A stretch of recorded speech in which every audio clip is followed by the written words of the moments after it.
Uh, Good afternoon. Yeah, good morning actually, another 10 minutes. That's not me. While they sort out the technology piece. So my name is Tarandeep Singh. I look after revenue analytics for IHG, for Asia, Middle East, and Africa. And I'm going to be talking about function-based revenue management.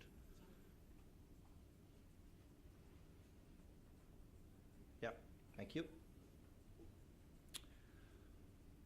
So why are we talking about function-based revenue management? But before I actually go into that field, and thanks, Sherry, for connecting the two slides together, but that last slide talked about go find your data. I just have a slightly different take on that. Go find your problem first. Once you find the problem, then go find your data. Otherwise, you'll be in a mess. So that's the agenda. I'm dividing my presentation into two parts. One is the concept at IHG that we are following. It's nothing new. You are hoteliers, so you must be knowing most of the stuff, but I'm just going to kind of take you through what we guys are doing. And then the blue piece out there on your right-hand side is the interesting piece. That's the group price optimization. That's something new that we are trying to do on our own. Not that we are getting into the shoes of ideas or anybody else, but that's something our answer of automated revenue management for group price optimization.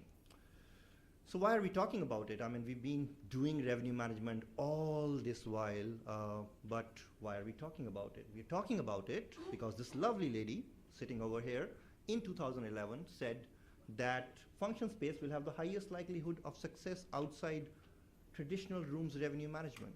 And when people like Sherry Kimes and Kelly and everybody else say something, we better listen. So for IHG, 2011 is obviously that survey happened, and we've been on that journey so far. Within Asia, Middle East, Africa, we get 40% of our revenues coming in from food and beverage, almost here and there. And I'm just talking primarily about the manager state. We do have a few franchise hotels as well. And within that 40% of those revenues, we have another 40% of that actually coming in from catering and events or the function space. So overall, I'm talking about good 12 to 15% of the money coming in from catering and events.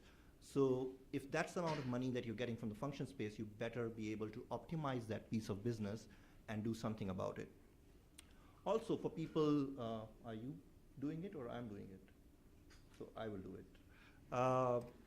Also, another piece on that is that these four walls are more than just a function space. This is an asset, and people who are in the hotel business over here, all of you, you are obviously familiar with the asset manager, the concept which is very prominent these days.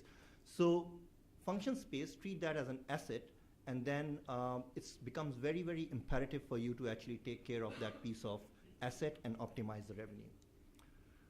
The challenges. For me personally, I feel there are these key challenges that you see on the screen. To begin with, ownership. Who owns function space revenue management? Obviously, there is a big difference between sales, catering sales, food and beverage, and within F&B, you've got the F&B kitchen space and the F&B operation side, and then you've got the revenue management. Now, if you want to do revenue management for the function space, you obviously need an expert, but you need more than an expert. Over here, we're talking about an expert, not just an expert, but a leader who can actually take all of those teams together. And that's very, very critical in this piece of business. The approach, and that again comes in from a lot to do with the leadership style at the property level. So whether it is an operational driven or a sales driven approach versus an analytical driven approach, which I love personally because of the data behind it. And then the function space concept, what to sell, when to sell, and Sherry talked about that whole day part concept, which I'm going to talk about. The complexity starts towards the end of this slide, where we are actually doing revenue management for function space, but you're not doing the revenue management for function space in a silo. When you do that, you are actually doing the revenue management for the room space as well. So you have to actually combine the two pieces together, which is again very, very critical, and that's where the complexity begins. And then to add on to that, the whole ancillary piece, the Wi-Fi, the whole AV setup, everybody has to be kind of accounted for. And as Brian said, nothing comes for free, so everything needs to be paid for. So IHG's approach for revenue management, this is what we do within our organization. We start with market segments, then we have another concept for revenue metrics, and then we do the forecasting piece, and then we have the EAL management piece. But at the market segment and at the revenue metrics level, the key to those two boxes over there is data for me. We spend a lot of time in the data collection and in the data analysis, and I'm going to talk more about how we do it, and obviously on the market segments as well. That's the third piece over there after the revenue metrics, which are actually the benchmarks that you need to define because everything needs to be measured. And then you do your forecasting, talking about your inventory space management, and obviously getting into the pricing piece. And all of those four pieces sit upon the systems, tools, SOPs, and the KPIs that you define for your organization. At the end of the day, or at the beginning of the day, you need to have the objective of why you are doing it. And one of the previous presentations also, we talked about the culture of revenue management, which was very, very crucial. Define the objective. Why are you doing it? Market segments. We go beyond market segment. It's just not the market segment that we are talking about. So we break the segments or the overall business inquiry that comes to the hotel into following four boxes. So you've got the event type, which kind of defines what are the areas that get affected. Is it the lunch period? Is it the dinner period? Is it the coffee break in between?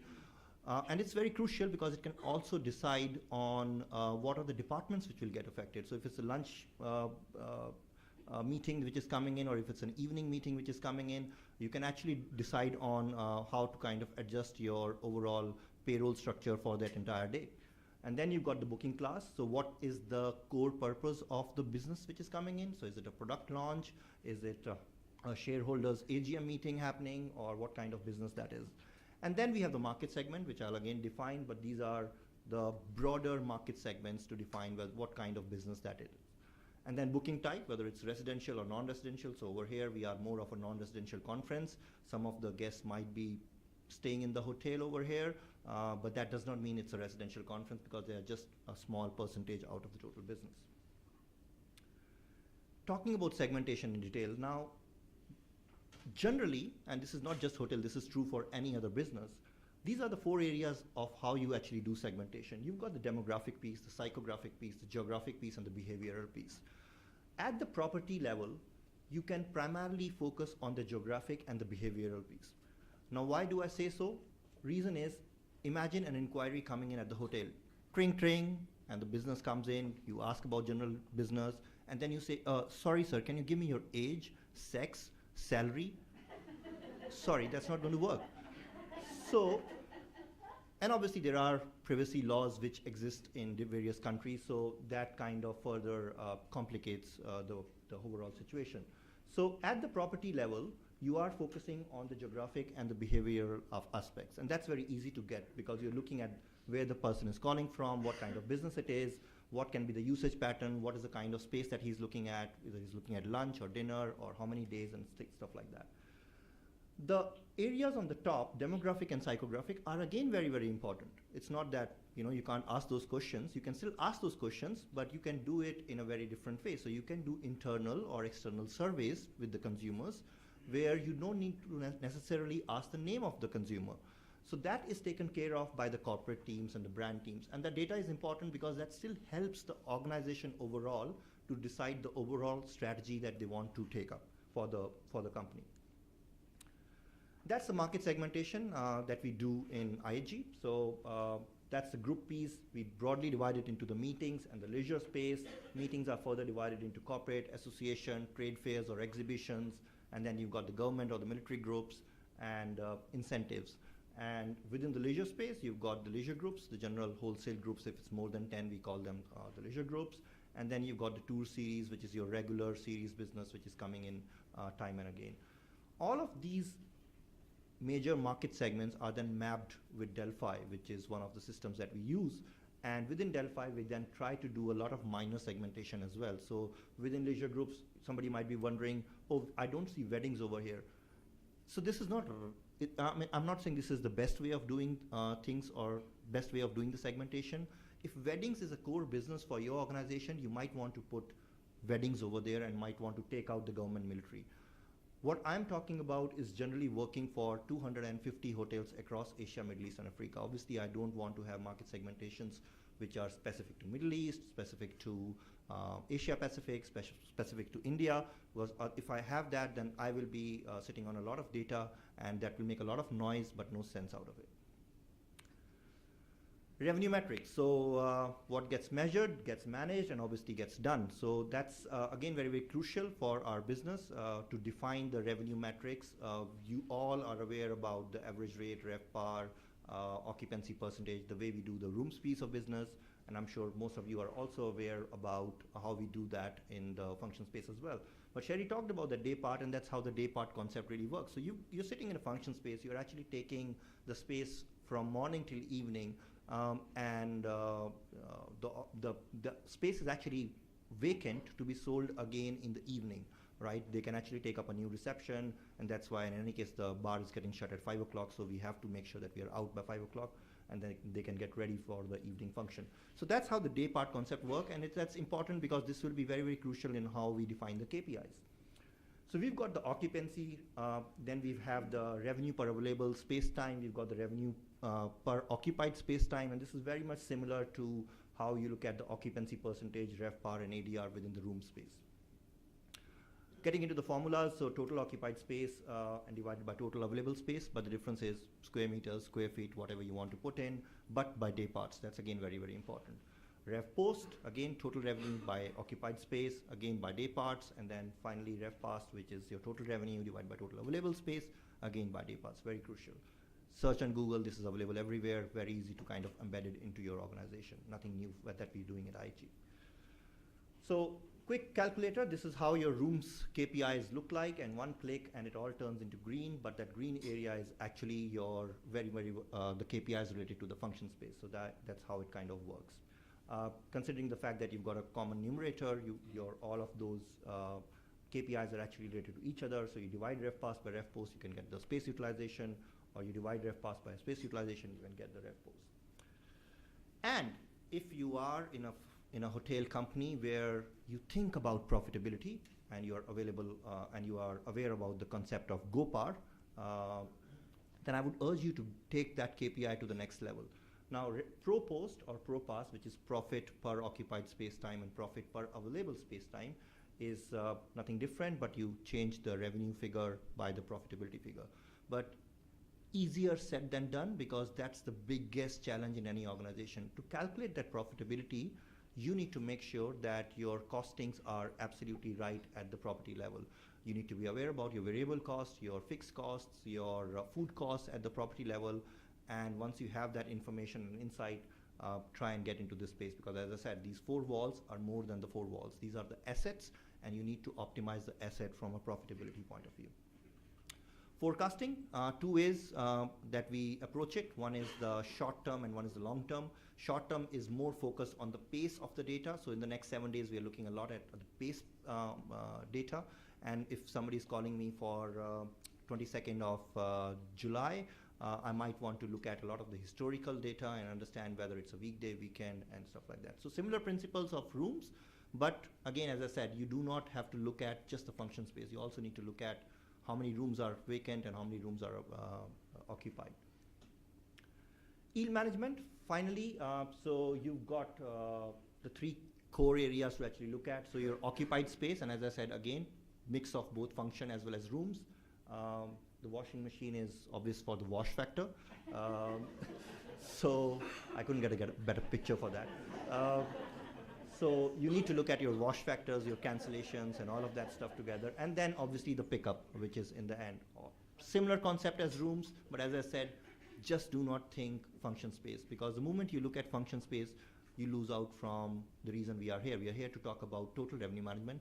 Myself, Brian, and everybody else and Janet moving forward, we are just parts of that total revenue management piece that we're going to talk about. And all of that then overall combines into the demand forecasting piece. So to get it right, you've got the customer, space, time, and price. Space is very important. That's what we already talked about. The time piece, the day part concept, again, that we talked about. And the consumer, very, very important, because at the end of the day, and I can go back to my old days at the Taj Palace, one of the flagship hotels in Delhi. And when we used to get the business for, let's say, the President of America coming into Delhi, we will pitch for that business. Every time we did that, the hotel next door, which was the ITC Moria Sheraton, used to make more money than what we do, right? But the consumer was very important, right? the fact that the President of United States of America was staying at my property was much more important and was the objective of the organization that you were aiming for, rather than making more money from that business. So the fact that ITC Moria Sheraton made more money was something which we can live with, because that was not the objective for those 3 or 4 days that we wanted to work on. This is the blue part of the slide that I initially showed it to you. So I'll introduce you to GPO. GPO is our answer to automate all of the stuff that you've seen. So currently, all of the stuff that I've shown you exists in fantastic VB-enabled Excel sheets that sit in silos all across Japan to Australia to India to Dubai and South Africa. But we want to get rid of all of that stuff and get an automated solution. An answer could have been, yes, I could have gone to ideas, but we've got a rich history of setting up our proprietary revenue management system. We've got Perform, which is our own proprietary revenue management system, and we've wanted to evolve on the same concept and try to get something of our own. So this is the concept behind how the GPO works. You've got Delphi, where the inquiry is coming in. Delphi is talking to Opera PMS. PMS is pushing, is in two-way interface into Holodex Plus, which is our, again, proprietary CRS system. Holodex Plus talks to Enterprise Data Warehouse, which is where the entire data comes in, and Perform, the RMS system, actually then starts breaking down that data to do all the analysis and then pushing the transient demand and transient pricing back into the group data warehouse. GDW, or the group data warehouse, talks real time with Delphi. So if the inquiry comes in, group data warehouse, you can put the inquiry into Delphi, open up GDW. GDW will talk to Delphi, look at the transient demand, look at all your books, business on the books from a function space point of view, and then will give you the best possible price for the business. Now, over here, I'm talking about the best possible price for that business.